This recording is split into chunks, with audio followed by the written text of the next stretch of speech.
Ассалаумағалейкум қадірлі көрермен.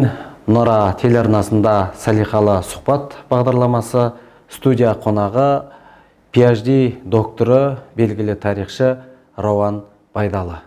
Халқымыздың рухани өмірінде ерекше із қалдырған кезең кеңес дәуіріндегі діннің жағдайы туралы бүгін әңгіме өрбітпекпіз. Сол заманда дінге тыйым салынып, талай мешіт пен медресе жабылғанымен иман нұрын өшірмеген, дінді жүрегінде сақтаған тұлғалар аз болмағаны белгілі. Осы жөнінде біз кеңірек айтпақпыз. Ассалаумағалейкум, қадірлі көрермен. Мұнара телеарнасының салиқалы сұхбат бағдарламасына шақырғаныңызға рахмет. Алла разы болсын. Рауан мырза, әңгіменің әлқиссасын осы кеңес тұсында жалпы неліктен дінге тыйым салынғаны туралы бастасаңыз. Енді мынау қадірлі көрермен, жамағат, кеңес үкіметі азаматты қарсыласу, содан кейін кеңес үкіметі қазақ жерінде орнайды. Осы орнағаннан кейін кеңес үкіметін аяғынан нұқ тұрып кеткенше мынау кеңес үкіметі жан-жақтан жау іздеді. Сол жаудың бірі ретінде діннің өкілдерін жау деп қабылдады. Кеңес үкіметінің алғашқы декреттері, Лениннің өзі дінді апиын деп үгіт насихат жүргізді. Жалпы мынау коммунистік жүйе, большевиктік жүйе осы мұсылман діні болсын, христиан діні болсын, жалпы дін өкілдеріне қарсы болды. Кеңес үкіметі ең алғашқы орнаған кезде 1922 жылы олардың жаңағы без Божий деген газетін шығарған еді. Сонда қазақшасы құдайсыз деген ғой. Сол 22 жылдан 1941 жылға дейін осы апталық газет шығып тұрды. Аптасына шығып тұрды. Оның тиражы өте көлемді болды. Без Божий деген газеттің. Енді осы газеттің шеңберінде жауынгер құдайсыздар қоғамы деген құрылды. Ол 1929 жылдан 1947 жылға дейін қоғамдық ұйым. Қоғамдық ұйым. Бұның енді мақсаты діннің өкілдерімен дінге қарсы күрес жүргізді. Газет жаңағы жариялады, мақалалар жариялады. Мынау ұйым өзінің өкілдері болды. Мынау тіпті кеңес одағына кірген 15 мемлекеттің ішінде осындай ұйым тіпті Қазақстанда да болды. Тіпті Қостанай облысында болды. Осы Қостанай облысындағы біздің жерлесіміз, тарих ғылым докторы, профессор, академик Оразақ Смағұлының «Өмірімнің мәні мен сәні» деген кітабы былтыр 24 жылы жарияланған болатын, естелігі. Сол естелігінде айтады, ол кісі 1930 жылы дүниеге келген. Қазір 95-ке толды осы күз айында. Ол кісі әлі тірі. Ол кісі былай айтады: менің әкем жаңағы ауыл арасында ғой, ауылдан келе жатқан кезде бір кісі келе жатты дейді, оған айтты дейді, халық арасында жаңағы жауынгер құдайсыздар қоғамы, халық арасында құдайсыздар қоғамы деп атады дейді. Соның жиналысынан келе жатырмын деп айтты дейді. Бұл еш жерде айтыла қоймайды, оқулықта жазыла қоймайды, мектептің оқулығына енбеген сол құдайсыздар қоғамының әрбір ауылда өзінің ұйымдары болды. Соның құрамында мүше адамдары болды. Солар жиналыстарын өткізіп, дінге қарсы жұмыстарын жүргізді. Содан кейін кеңес үкіметі кезінде, одан кейін олар тоқтаған жоқ. Жоғары оқу орындарында, мысалы, барлық білім беру бағдарламалары, барлық мамандықтар научный атеизм деген пән жүргізілді. Научный атеизм деген пән жүргізілді. Бүкіл оқу орындарында барлық мамандықтар осы пәнді оқыды. Студенттер оқып, осыдан білім алды. Одан бөлек «Наука и религия» деген журнал болды. Бұл Хрущевтің кезінде пайда болды. 1959 жылдан кеңес үкіметі құлағанға дейін осы журнал шығып тұрды. «Наука и религия» өзі айтып тұр, ғылым мен дінде. Бұл жерде енді діннің жаман жақтарын көрсетуге тырысты. Соған қарсы күрес жүргізді. міне сондай бұқаралық ақпарат құралдары арқылы осындай күрестерін жүргізді. Содан кейін өздеріңіз білесіздер, 37-38 жылы репрессия болды ғой.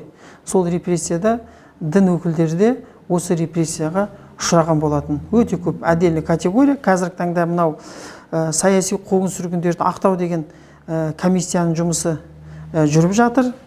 Сол комиссияның жұмысының бір бағыты бұл осы дін өкілдері. Дін өкілдері болып табылады бір бағыты. Міне осының үлкен күресі болды. Оларды да жаңа халық жауы ретінде соттап, қуғындап, тап ретінде зиялылармен бірге жоя бастады. Күрес жүргізілді. Енді азайып кетті деп айтуға болады. Мешіттер, мысалы, діннің өкілдері бар. Мысалы, Орта Азия бойынша дейді, 25-30 мың жаңағы діни ғұламалардан дейді, 1 мың ғана қалды дейді, соғыстың алдында. Қаншамасы жойып жіберді. Одан бөлек мынау мешіттер, мысалы, мешіттердің барлығы жабыла бастады. Өте көп жабылды. Тіпті анау ғимараттарын бұзып алып, кірпішіне дейін пайдаланды ғой мешіттерді. Біздің қаламыздағы Марал мешіті ғимараты бұзылған жоқ, бірақ ғимаратын кеңес үкіметі әртүрлі салада қолданды. Кинотеатр болған білеміз мысалда, сол сияқты жерлерде осы мешіттерді қолданған болады. Тіпті мына Қожа Ахмет Яссауи мешіті де сондайға ұшырады Түркістандағы. О да бұзылған жоқ, бірақ сондай жағдайға түсіп қалды деп айтуға болады. Мешіттер жабылды, діни қайраткерлер азайды. Бұл енді Совет үкіметі, патша үкіметі негізінен бастаған болатын. Совет үкіметі кезінде соны жалғастырып, соңына дейін жеткізді деп айтуға болады патша үкіметі кезінде. Енді белгісіз бір, ешкімге белгісіз бір топ бар, бұл ауылдағы молда, ауыл молдасы деген. Сол ауыл молдасы негізінен үлкен жаңағы рөл атқарды деп айтуға болады қазақ қоғамында. Сонда мешіт медресенің жабылу кезеңі жаңағы 37-ші жылдардан ертерек 20-ші жылдарда бастап кетті ме? 20-ші жылдан бастап кетіп отыр. Бастап кетіп отыр. Енді мынау жабылғанымен, мысалы, соғыс жылдарында кішкене осы дінге неге кішкене рұқсат берді. Әсіресе мынау христиандардың шіркеулеріне. Шіркеулер жұмыс істеді, көп болмаса да. Бірақ біздің мешіттер жұмыс істеген жоқ. Шіркеулер жұмыс істеді. Мешіттер, өйткені Сталиннің өзі діни семинарияны бітірген адам. Сол бір рұқсат берген кезеңдер болды. Қалғандардың бәріне тыйым салынды. Енді солардың бәрі кейін қайтадан жұмыс істеді деп айтуға болады, еліміз тәуелсіз алғаннан кейін. Қилы кезеңде жаңағы 20-ші жылдардан бастап мектеп медресе жабылды. Сонда біздің халық осы діни сауатты қайдан алды екен? Енді мынау алғашқы кезде діни сауатты ең басты жалпы адам баласы, бүкіл мынау біздің алаш қайраткерлері, алашқа дейінгі мынау қазақ зиялылары, жалпы қазақ оқығандар дейік та, барлық қазақ оқығандары ең алғашқы діни білімді ауыл молдасынан алды. Әрбір ауылда молдалар болды. Мынау Петр Рычков деген Орынборда қызмет жасаған, еңбектерін жазған кісі бар. Орынбордың тарихын жазған. Сол айтады, қазақ даласында дейді, белгілі бір ауылда дейді, жаңағы ауылдың байы болуы мүмкін, сұлтаны болуы мүмкін. Солардың жаңағы сауатты, діни сауатты адам ұстады дейді. Және белгілі бір істі бастаған кезде дейді, жаңағы ауыл молдасының рұқсатымен, келісімімен соны жүзеге асырып отырды дейді. Сонда бір ауылдағы молда белгілі бір функцияны атқарып отыр. Енді ауылдағы молда барлық қазақ зиялылары, Міржақып Дулатов, Ахмет Байтұрсынұлы, Әлихан Бөкейхан, Мұхтар Әуезов, мына бердегі Совет үкіметі кезіндегі мына Қаныш, Сәбит Мұқанов, бұлардың бәрі ауыл молдасынан. Бүкіл жаңағы өмір жолына қарасақ, алғашқы білімді ауыл молдасынан бастайды. Машқұр Жүсіптің өзі тіпті өлең жырларында айтады, Камариддин жаңағыдан діни білім алдым дейді. Оның алдында біздің Ыбырай, оның алдындағы Абайды айтатын болсақ, Семейдегі Ахмет Риза медресесінде. Сол медреседе ауыл молдасынан кейін ары қарай медреселерде оқыды деп айтуға болады. Ал көпшілігі ауыл молдасынан ең алғашқы білімді алды. Сәбит, Мұхтар Әуезов, берідегі кісілер, міне осы кісілердің бәрі ауыл молдасынан білім алды да, содан кейін орыс қазақ мектебі, содан кейін училище дейді, содан кейін жоғары оқу орындары ары қарай білімдерін жалғастырды. Ары қарай өмір жолдарында бұлардың барлығы деп айта алмаймын, бірақ көпшілігі осы дін жолын ұстанды, өмірлік жаңағы әртүрлі іс-шара басында қызметтерінде қолданды деп айтуға болады. Алаш арыстары туралы енді атап айтып отырсыз ғой. Енді осы қилы кезеңде сол алаш арыстарының осы молда ишандармен арасындағы қарым-қатынас байланыс туралы не айтар едіңіз? Енді мынау біздің алаш қайраткерлері, мынау жалпы айтатын болсақ, 1917 жылы Торғай облысының съезі болды. Ол Торғай облысының жалпы қазақ съезі дейді, Орынбор қаласында өткен. Бірінші съез, екінші съез. Сонда съезді былай бастайды. Былтыр осы съезде белсенді болып отырған Ораз ақсақал қайтыс болған еді. Сол кісіге Құран бағыштап, съезімізді содан бастайық дейді. Сондай мәтіндер кездеседі. Сонда қарап отырсақ, сол съезде бәрі оқыған зиялылар ғой. Оның ішінде дін қайраткерлерде сол съезде болғандығын білеміз, белсенді болғандығын білеміз. Мысалы, Қостанай қаласында 18 жылы Қостанай уездік съез болды. Сол Қостанай уездік съезінде де Алдияров Оспан деген кісі де сол съездің шешімімен төраға болып сайланды. Қарап отырсаңыздар, діннің өкілдері де сол кездегі қазақ зиялылары, қазақ оқығандары өткізген әртүрлі съездер болды. Өте көп съездер болды. Сол съездерде өте белсенділік танытты, өзін көрсетті. Онда дін мәселесі де қаралды деп айтуға болады. Содан кейін жаңағы кімнің Ахметтің айтқандарында да бұлар анау кезінде қудалауға түсіп түрмелерде отырды ғой. Сонда айтады, түрмеде отырған кезде жаңағы оразамызды сумен аштық деп. Сонда бұлар түрмеде отырған кезде шамасы ораза ұстағандар болса керек. Соларда енді еш нәрсе болмағаннан кейін қара сумен ораза ашып жатыр. Сондай кездесіп қалады. Осы жаңағы қылышынан қан тамған дейді ғой. Сол озбыр заманда, кеңестік дәуірдің сол бір сәтінде қазақ халқы имандылығын, жалпы ұлттық санасын қалай сақтап қалды, қалай сарқылмай қалды деген сұрақ туындайды да. Енді бұлар кеңес үкіметінің алғашқы кезінде діни ауыл молдасынан оқыған, содан кейін медреседе оқыған кісілер болды. Мынау осында ақсақалдардан, үлкен кісілерден сұраймын ғой. Сонда айтады, медреседе білім алды дейді, оқыды дейді. Совет үкіметі орнаған кезде дейді, олар көрсетпей жүрді дейді. Кейін жағдай түзелгенде дейді, мына Оразақ Смағұловтың әкесі Смағұл деген шал 1900 жыл дүниеге келген, діни сауаты бар. Сол 1980 жылдары ауылда сол молда болды дейді. Жағдай дұрысталып, анау қуғын-сүргін тоқтатылған кезде осы функцияны атқарды дейді. Осы функцияны атқарды дейді. Бірақ сол кезеңде жасырын түрде ораза ұстап намаз оқығандар болды. Оны барлық жерде бар, оны жасыруға болмайды, оны айту керек. Қанша тыйым салса да, мысалы мынау Совет үкіметі кезінде белгілі әртүрлі конференция іс-шаралар болды ғой, 50-60 жылдары. Сол кезде де мынау біздің қазақтың оқығандар, зиялылары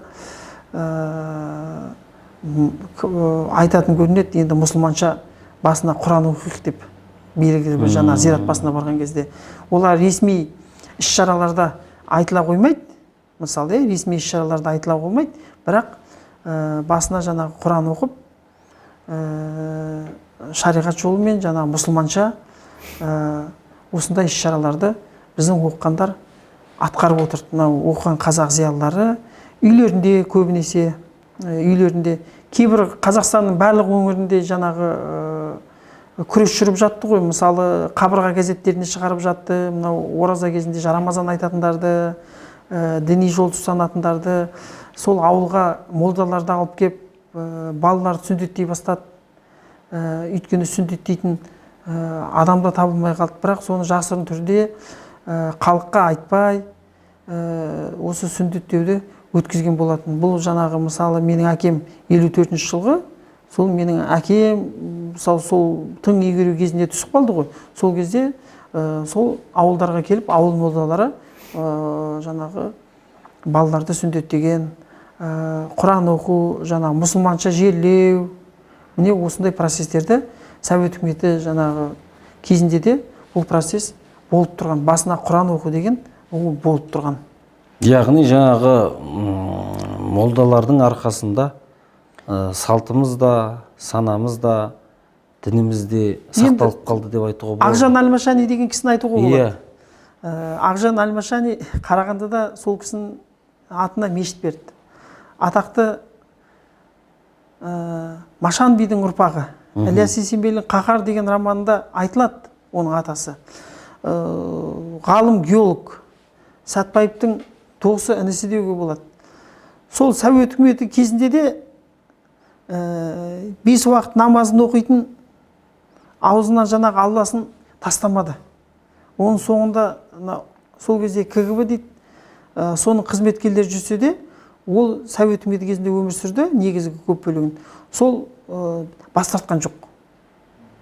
Ұлттық университетте, қазіргі мынау Әл-Фараби атындағы Қазақ ұлттық университетінде сабақ берді, бұрынғы Киров. Сабақ берді, ғалым, бірақ намазын оқиды, бүкіл діни жоралғыларды ұстанады, бірақ атақты ғалым, керемет тұлға, докторлығын қорғады. Ол докторлығы біздің осы Қостанай өңірінің Соколов, Сарбай, жаңа қазба байлықтары жөнінде қорғаған болатын. Бірақ дін жолындағы адам, Әл-Фарабиді бізге қайтарған сол кісі. Совет үкіметі кезінде ол жаңағы турист ретінде шетелдерге шығып, шетелден келген сол журналистермен Әл-Фараби жөнінде алғашқы ізденістерін бастаған сол Ақжан Әлмашаниді айтуға болады. Сол кісі сияқты бәрі де. Бауыржан Момышұлы да берді өмір сүрген, ауыл молдасынан мысалы білім алды, мұсылмандықтан бас тартқан жоқ. Міне сондай мәселелерді айтуға болады. Сол кездегі біздің республиканы басқарған Дінмұхамед Қонаев Құран кітаптарын коллекция ретінде жинайды екен. Кеңес үкіметінің атынан шетелдерге сапарларға делегат ретінде барған кезде сол елдерден Құран кітаптарының үлгілерін алып келеді екен. Бұл енді Совет үкіметінің кезінде. Тағда қандай тұлғаларды айта кетер едіңіз тарихшы ретінде? Дінге берік, сол жаңағы нар тәуекел басын қатерге тігіп, бірақ жаңағы осы хақ жолына тайқып кетпей, қазақтың салтын сақтай отырып жүрген тағда қандай қайраткерлерді айтар едіңіз? Енді ол кезеңде көбінесінде дін жүрегінде болды деп ойлаймын. Мешітке баратын мешіттер жоқ, мешіттердің көпшілігі жабылды. Мешіттер Қостанай облысында 1991 жылы ғана ашылды. Біздің қалада архивте көрдім мен құжатын, 91 жылы ашылды. Мешіт болған жоқ. Мешіт болмаса да үйлерінде жаңағы Құранын оқып, намазға жығылып, үйлерінде жасады. Көпшілікке жария қылған жоқ, айтқан жоқ. Бірақ зират басына барып, Құранын оқып, сондай мәселелерді айтуымызға болады. Құранын оқыды, бірақ жария еткен жоқ, айтылған жоқ. Мынау белгілі біз көріп жүрген тұлғаларымызда көбінесе көруімізге болады. Мынау Сәбитті де айтуға болады, Ғабитті де айтуға болады, берді өмір сүрген, берді арамызда өмір сүргендер. коммунист қатарында, большевик қатарында енбеген қаншама адамдар бар. Бұрынғы қожалардың ұрпақтары бар. Содан кейін бұрынғы атасы молда болған, солардың ұрпақтары бар. Олардың ұрпақтары толық жойылып кеткен жоқ. Солар бұрынғы дәстүрді, бұрынғы әкенің жолын, ата жолын ары қарай жалғастырып отырды. Еліміз мысалы тәуелсіздік алып, мешіттер ашылған кезде, олар алғашқылар болып мешітке келе бастады. Қазір арамызда, қатарымызда жүр деп айтуға болады. Дін жолына бет бұра бастады, қажылыққа бара бастады. Қажылыққа бару тоқтап қалды ғой. Тоқтап қалды. Соңғы рет мынау Совет үкіметіне дейін бізде қажылыққа барған, мынау орта жүз, кіші жүзден, мынау өзіміздің Мырқы деген байды айтуға болады. Кіші жүздің 100 адамын қажылыққа бастап апарған кісі деп айтады. Мынау түйелі бай ғой, түйесі көп бай. Сол кісі бүкіл қаражатын салып, Мысыр жерінде мешіт дейді, жаңағы қазақтар келіп түсетін қонақ үй салдырған дейді. Сондай кісілерді айтуға болады. Олардың ұрпақтары да бәрі де қуғын сүргінге ұшырады деп айтуға болады. Олардың бәрі бұл патша үкіметі кезінде соңғылары арнайы патшаның рұқсатымен қажылыққа барады, соны жалғастырады. Енді мынау 40-шы жылдары мысалы Түркістанда Қожа Ахмет Яссауи мешіт есебінде өзінің міндетін атқармаса да, бірақ сол жердің тұрғындары, үлкен кісілер соған баруын тоқтатпаған. Сондағы оқыған кісілерге Құран оқыған деген мәселені айтуға болады. Сол кезеңдерде осындай болып тұрды. Рауан мырза, енді сіз тарихшы ретінде, ғалым ретінде үнемі мына шаң басқан архивтерді қопарып отырасыз ғой.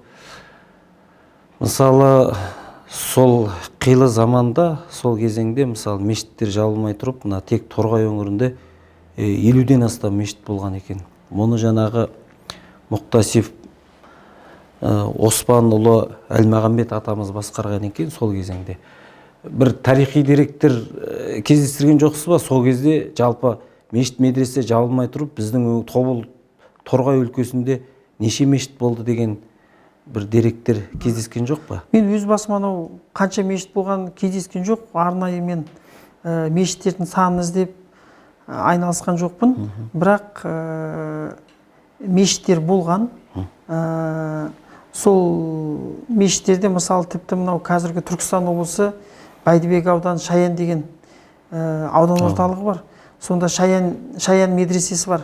Біздің мынау Торғайдан шыққан кейбір кісілер тіпті сол жерге де барып оқыпты. Одан арғы терең білім алатын болса, онда Бұхараға барыпты. Бұхарадағы бітіргендері бұл кәдімгі жоғары оқу орны сияқты. Содан кейін мына Тройскідегі Ғалия медресесі ме? Тройскіні айтуға болады, Орынборды айтуға болады, Семейді айтуға болады. Осы медреселерде білім алды. Одан бөлек ауылды жерлерде ауыл молдасы деген болды. Мына солтүстікте Науан Қазірет деген, Шаймерден Қосшығылып Науан Қазірет деген екі кісіні айтуға болады. Ақмола өңірі Көкшетау жақта, иә? Көкшетау жақсынан Шаймерден Қосшығылып Думаға депутаттыққа түседі. Орысша білетін молда деп айыптағады. Шаймерден Қосшығылып екеуін Сібірге жер аударады. Науан Қазірет сол Бұхарадан білім алып келді дейді. Көкшетау, Ақмоланың қазақтары елге алдырды дейді. Ол алға келгеннен кейін дін жолын Көкшетау өңірінде үлкен реттеді дейді. Бәрін ретке келтіріп, әрбір ауылдарда молда ұстап, жаңағы діни жоралғыларды, балаларды сүндеттеу, некесін қию, соның бәрін жаңа қағазға, қатқа бәрін түсіп, бүкіл жолын жасап, кітапхана жинай бастады дейді. Сол кезде бұл кісілер айыпталады, бұларға айып тағылған кезде, бұлар енді сол кездегі шоқындыруға қарсы күрестер жүргізді. Сол күрестерін жүргізді. Абай сияқты кісілерге, сол кездегі белгілі азаматтарға бұлар хат жаза бастады. Шоқындыруға қарсы хат жаза бастады. Олардың хаттарын жолда тінтіді. Мысалы, Абайға көп жазған екен хат. Сонда Көкшетаудың, Трайницкий деген Көкшетаудың жаңа уездің қаланың басшысы Семейге хат жазатын көрінеді. Абай деген кім? Абайға өте жиі жазып жатыр деп. Сонда Абайға Семейден мінездеме береді.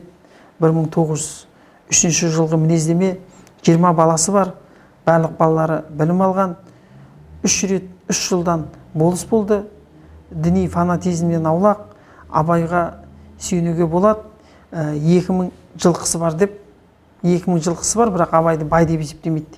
Сондай мінездеме береді. Сонда Абайдың үйінен келіп, Абайдың поштасын тінтіп, Абайға келген құжаттарды жолда тұтқындаған екен. Енді бұлар сол өңірден шыққан Мәмбетәлі Сердалинді айтуға болады, сұлтан, сол белгілі кісілер.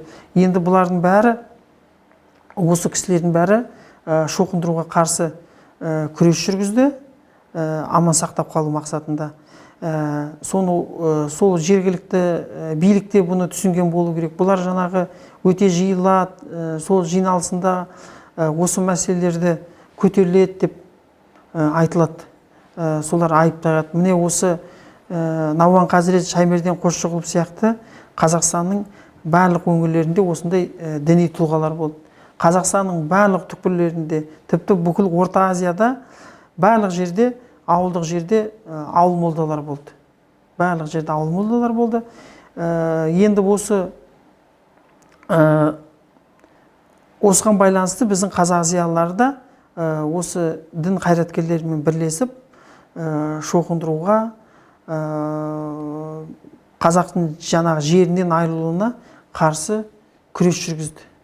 Кейін мынау алаштықта, жалпы қазақ зиялылары да осы мәселені көтерді деп айтуға болады. Мұхамеджан Сералинді айтатын болсақ, Қарабалық жеріндегі қожаның ұрпағы, Қарабалық өңірінің қазақтары Түркістаннан алып келді дейді, қожаның баласын. Мысалы, ол Айқап деген журнал ашып, өзі Тройскіде білім алған. Дәл сол сияқты Мұхтар Әуезовте қожа олардың аталарында солай Түркістаннан алып келген екен. Кішкентай бала кезінде оларды алып келеді екен. Өсе келе осы функцияларды, діни функцияларды атқарып, белгілі бір жұмыс жасау үшін. Кейін бұл қазақ арасында мына қожалар атқарса, мына татардың оқыған жас жігіттері діни рәсімде жоралғын білетіндер. Олар да Қазақстанға өте көптеп келе бастады. Өте көптеп келе бастады да, мына қожалар институттың әлсіреуіне бірден бір себепкер болды деп айтуға болады. Олар да жаңағы діни жоралғыны білет, осындай қызметтерін істеп, мына татарларды қазақ даласына көптеп ене бастады. Әсіресе мына солтүстіктен, оңтүстікте бұл Орта Азия жерінен келе бастады. Расында кеңес дәуірінде келмеске кетті ғой, бірақ та сол қилы кезеңде қаншама біздің өр бабаларымыз нартәуекел жаңағы басын қатерге, қауіпке тігіп жүріп, жаңағы осы ұлттық санамызды, дінімізді бізге жеткізді деп айтсақ артық емес қой. Жалпы сол бір қилы кезеңнен бүгінгі қазіргі ұрпақ қандай ғибрат алу керек? Енді бұл жаңағы күш біріктірудің, жалпы діннен айырылса, мұсылман дінінде, қазақ діннен айырылса, орыс дініне шоқынып, аты жөні өзгеріп, өзінің қазақтығынан айырылып қалады. Міне осыны біздің қазақ қоғамы түсінді. Осы діннен безгендерге қарсы күрес жүргізді. Ол күрес жүрді. Мына тіпті Ахмет Байтұрсынов өзінің қазақ газетінде жазады. Үлкен мәселе қылып көтереді. Өте жаман іс болып табылады. Басқа дінге өту. Басқа дінге өту. Өте жаман іс болып табылады. Басқа дінге өткен кезде міндетті түрде адамның аты жөні өзгереді. Өзгереді, ол барынан айырылып қалады. Осы шоқындыру процесі патша үкіметі мынау татарларға бастады. Мына татарда ескі шоқынды, жаңа шоқынды деген татар халқын солай бөліп қарауға болады. Сол кезінде христиан дініне өткен татарлар беріде қайтадан мұсылман дініне өтіп жатыр. Дәл сондай шоқындыру процесі башқұрттарға да жасалды. Егер сендер христиан дініне енетін болсаңдар, жер береміз, қамқорлыққа аламыз, салықтан босатамыз. Дәл осындай мәселелер көтерілген болатын. Міне осы мәселе бойынша біздің елде де осындай шоқындыру саясаты жүргізілді. Оған біздің мына оқығандар, дін жолындағы адамдар болсын, оқыған адамдар болсын, жалпы бүкіл қазақ қоғамы осыған қарсы болып тұрды. Барлығы жиылып қарсы болып тұрды. Пайызға шаққан кезде Қазақстанның түкпір-түкпірінде, өңір-өңірлерінде басқа дінге өткендер осы патша үкіметі тұсында кездеседі. Оны Ахмет Байтұрсынов та жазады. Басқа дінге өтті деп, басқа дінге өткендер бар деп Ахмет те жазады. Ол қазір де бар, дәл қазір таңда да бар өзіміздің қазақ арасында. Міне осымен қатты күрес жүргізілді. Егер қазақ қоғамында басқа дінге өткендер сол ауылда, сол қоғамда өмір сүру мүмкін емес. Оны бірден қазақ жазалап, тіпті өлім жазасына кеседі екен. Кез келген жерде көріп қалса, ұстап алса өлтіреді екен. Соған байланысты орыстар оны біліп, христиан дініне өткен қазақтарды сол орыс поселкелеріне, орыс деревняларына орналастырған, қазақ өлтірмесін деп. Сөйтіп оларды аман алып қалудың, жаңа христиан дініне енген қазақтарды орыс арасында отырғызып, аман алып қалу мақсаты жүргізілді. Енді Рауан мырза, сізге рахмет айтқым келеді. Жалпы бұл тақырыпты тоқтамай толғауға, сағаттап осы хақында сөйлеуге болады. Бірақ алтын уақытыңызды бөліп келіп, өткен дәуірдің, кезеңнің өсиетін, тарихтың тағылымын тереңнен толғап айтқаныңыз үшін көп рахмет айтқым келеді. Дінге тыйым салынған заманда да рухани тамырымыз үзілмегені халқымыздың иманы мен бірлігінің дәлелі. Осындай тарихты білу бүгінгі ұрпақтың парызы. Аман, сау болыңыздар.